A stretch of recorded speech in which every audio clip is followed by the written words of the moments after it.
Olá, pessoal, tudo bem com vocês? Meu nome é Márcia, sou professora de língua portuguesa e redação. Gostaria de iniciar essa aula pedindo que Deus venha abençoar todo o andamento dessa aula, abrir o entendimento de vocês, para que vocês possam compreender todo o conteúdo aqui estudado, né? Ainda falando sobre as variações de uso no português brasileiro, vamos relembrar um pouquinho a respeito da expressão agente, que foi falado na videoaula anterior, tá? Lembrando que essa videoaula aqui é referente à disciplina de língua portuguesa, tá bom? Então, há muitas ocasiões, né, em que utilizamos essa expressão agente, né? Que é mais utilizada numa linguagem do cotidiano, ela é uma linguagem mais informal, também é muito utilizada na mídia, né? Então, essa expressão agente, ela substitui os pronomes eu e nós, tá? E ela pode ser usada também com outros sentidos.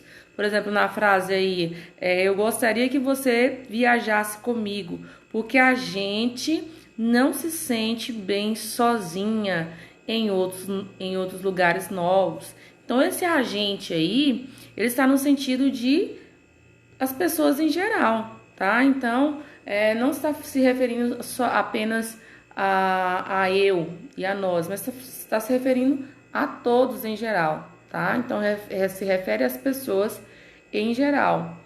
Nós temos também aí uma letra de canção, né? Fome Come, de Sandra Pérez e Paulo Tatti. E vou fazer a leitura dessa letra de canção que diz assim: gente, eu tô ficando impaciente, a minha fome é persistente, come frio, come quente, come o que vê pela frente, come a língua, come o dente, qualquer coisa que alimente, a fome come simplesmente, come tudo no ambiente, tudo que seja atraente, é uma fome absorvente, come e nunca é suficiente. Toda fome é tão carente como o amor que a gente sente. A fome come eternamente, no passado e no presente. A fome é sempre descontente. Esse trechinho, essa frase aí, né, esses dois versos, né, que diz assim: toda fome é tão carente como o amor que a gente sente. Esse agente aí, vocês acham que está no sentido de quê, né? De qual palavra?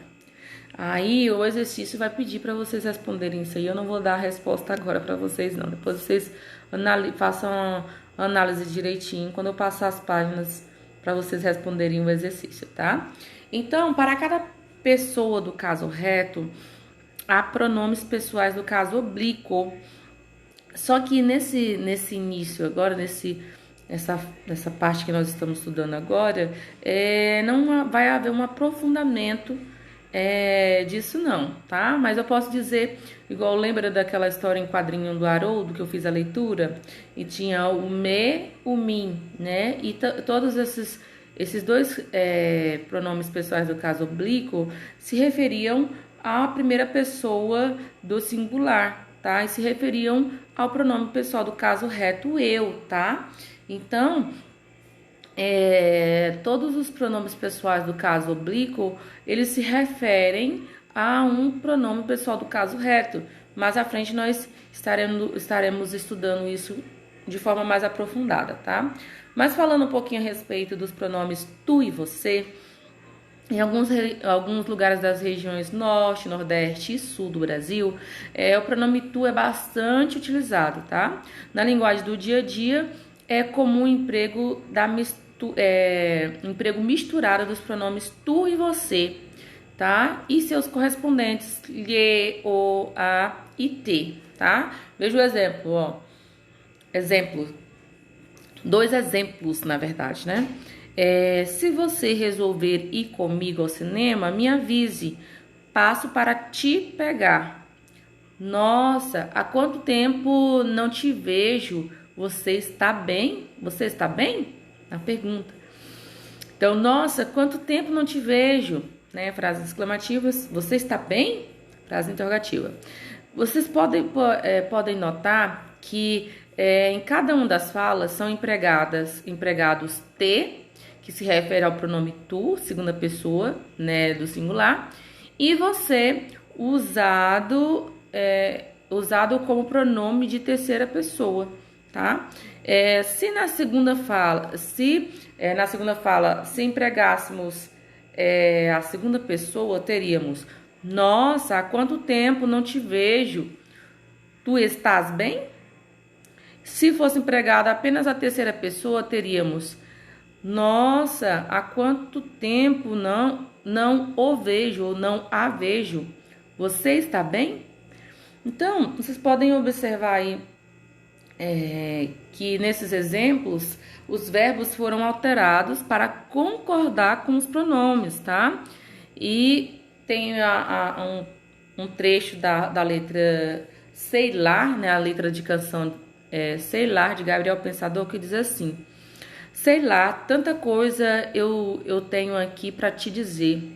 Tanta coisa eu tenho em mim para falar com você. Tanta coisa eu tinha, mas não tenho mais. Tanta coisa que ficou para trás. Mas agora vai. Agora vai ficar meio ridículo, como todas as cartas de amor, como eu te escrevi. Então aqui também há uma mistura do te, né, que é o pronome pessoal oblíquo que se refere a tu, e com o pronome você, tá? Então é uma mistura das duas pessoas aí do caso reto, mas o pronome tem a pessoa do caso reto, né, você, com o pronome te, que se refere a tu, tá? Ao pronome pessoal do caso reto tu. Então eu tenho te, que é um pronome pessoal do caso oblíquo, que se refere a tu, mas aqui está sendo usado junto com o pronome você, tá? Então, em textos mais formal, como os textos jornalísticos, artigos científicos, relatórios, documentos, outras cartas para autoridades, requerimentos, entre outros, a variação mais aceita é a proposta pela gramática normativa, tá? A gramática normativa, ela não aceita essa mistura de pronomes oblíquos que se refere, por exemplo, a tu, misturado com o pronome você. Ela não aceita, né? Porque essas regras, elas não devem não devem ser utilizadas ao mesmo tempo, em um mesmo texto, para pessoas gramaticais,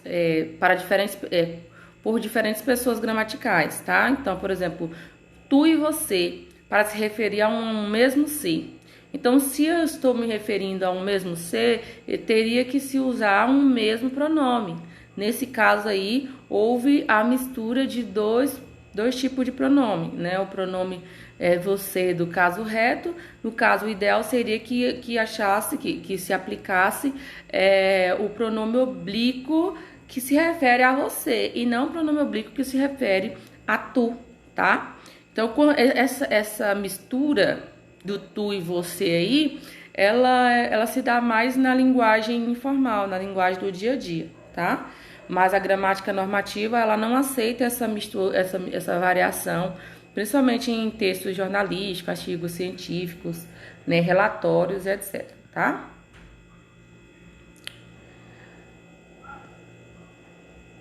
Continuando aqui, estamos indo agora para a próxima página.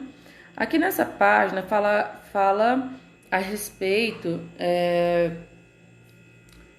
dos pronomes utilizados aqui, ó, nesse trechinho. Eu tenho um trechinho aqui que diz assim: um grupo de pinguins africanos busca abrigo em uma cabana abandonada na ilha Halifax. Até a primeira década do século XX, mercadores haviam retirado todo o guano no qual os pinguins escondem os ovos, obrigando-os a deixá-los expostos e vulneráveis a animais carniceiros. Hoje restam menos de 30 mil casais reprodutores dos pinguins. Então, nesse trechinho aqui, foi utilizado o os e los, tá? Veja só a informação a respeito do uso desse los e nos.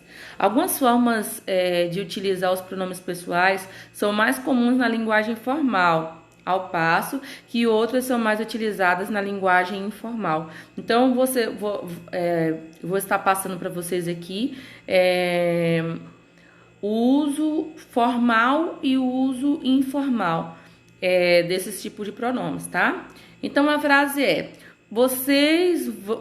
eles vão deixar os pinguins expostos. Repetindo a frase: eles vão deixar os pinguins expostos. Na linguagem informal, ou seja, a linguagem coloquial, a linguagem que é utilizada no dia a dia, geralmente as pessoas falam eles vão deixar eles expostos, tá? Mas, de acordo com a gramática normativa, que é uma linguagem mais formal, uma linguagem mais monitorada, o correto é falar eles vão deixá-los expostos, tá? Outro exemplo que nós temos aí não conhecia as irmãs Klink. Na linguagem informal, a linguagem do dia a dia, se fala não conhecia elas, tá? No dia a dia fala, não conhecia elas não, né? Não conhecia elas. Mas no uso formal, que é de acordo com a gramática normativa, o correto não as conhecia, tá? Continuando, os pronomes pessoais do caso oblíquo também indicam pessoas do discurso e podem ser usados para eliminar repetições excessivas em textos, tá?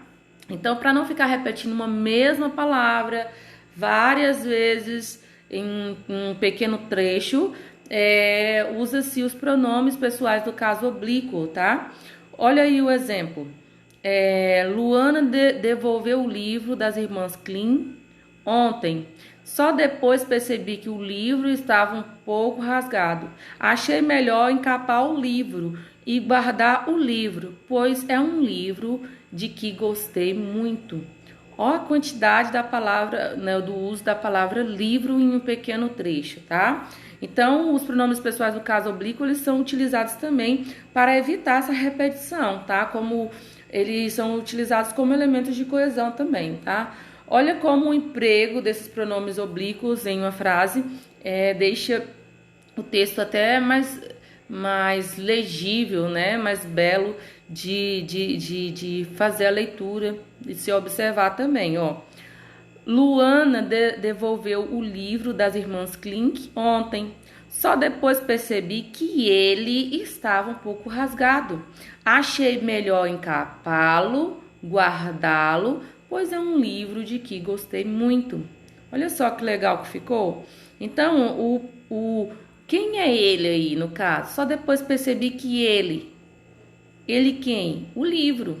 Encapá-lo quem? O livro. Guardá-lo quem? O livro, tá? Então, se a determinada palavra ela foi citada no início de um determinado trecho ou de um texto, no decorrer da escrita desse texto, se você tiver que repetir essa palavra, ao invés de você repetir a palavra, você pode substituir, né, a palavra por um pronome pessoal do caso oblíquo, tá? Isso é um uso de ele tem a função de elemento de coesão e deixa o texto mais coerente, tá? Repare também que esses pronomes eles são alterados quando empregados como as formas verbais, tá? Encapá-lo, guardá-lo é um pronome pessoal, o pronome pessoal o, que ao se juntar a uma forma verbal terminada em R, encapar e guardar, ganha a letra L para que haja adequação sonora, tá? Então, é o pronome oblíquo o, tá? Mas ao se juntar com verbos terminados em R, então há um acréscimo do L né, para a questão da adequação sonora, do som mesmo, tá? Então, encapar o livro. Na linguagem mais informal, as pessoas usam dizer encapar ele. Só que na linguagem formal, encapar mais o fica encapá-lo, tá? Vender as laranjas na linguagem informal, que é a linguagem do dia a dia, vender elas. Na linguagem que tem o uso formal, que está mais aproximado com a gramática normativa, é vender as, ou seja, vender las, ok? Isso ocorrerá sempre que a forma verbal for terminada em R, S e Z, tá? Então, todas as vezes que a forma verbal terminar em R, S e Z, haverá o acréscimo do L, né? Após o O ou A, dependendo, tá? Guarda o livro, guardar o livro, guardá-lo. Guardamos o livro, guardamo-lo, tá? Esse registro, ele está um pouco incomum, principalmente na linguagem do cotidiano, tá? Traz o livro, trá-lo. Esse registro tem ocorrido cada vez com menos frequência no português do Brasil. Então, essa linguagem mais aproximada da gramática, mais aproximada à gramática normativa, ele é utilizado em textos em que a linguagem é mais formal. Texto científico, artigo, quer dizer, documento direcionado a autoridades. Mas na linguagem do dia a dia, dificilmente se vê alguém falando dessa forma, tá? Ou então textos em que a exigência da linguagem formal não é tanta assim, pode se escrever um pouco a linguagem informal, quase não se usa esse tipo de linguagem, de escrita, tá? Agora observe esta outra ocorrência. Luana e Carolina perceberam que o livro das irmãs Klink estava um pouco rasgado. Encaparam o livro e guardaram o livro, pois é um livro de que gostaram muito. Em uma linguagem mais formal, em que se evitam as repetições, essa frase pode ficar assim: Luana e Carolina perceberam que o livro das irmãs Klink estava um pouco rasgado. Encaparam-no e guardaram-no, pois é um livro de quem gostaram muito. Nesse exemplo aí, o no é um pronome pessoal, o, que ao se juntar ao verbo encapar no plural, com a terminação M, ganha o N, tá? Então, encaparam, com M no final, o livro. Vai ficar, na linguagem informal, encaparam ele e encaparam no, tá? Voltando na frase de cima, Luana e Carolina leram um livro sobre as viagens da irmã Klink. Leram ela, linguagem formal. Leram na, né? Esse na se refere à história. Encaparam os livros. Encaparam eles na linguagem informal, linguagem do dia a dia. Na linguagem formal, encaparam, mas os encaparam-nos. Bom, pessoal, é isso, tá? Nossa aula vai até aqui. E aí eu estarei colocando naquela agendinha de vocês as páginas da atividade que vocês farão a respeito desse exercício aqui, tá bom? Deixa eu baixar aqui, olhar até mais embaixo, pra ver se tem mais alguma coisinha.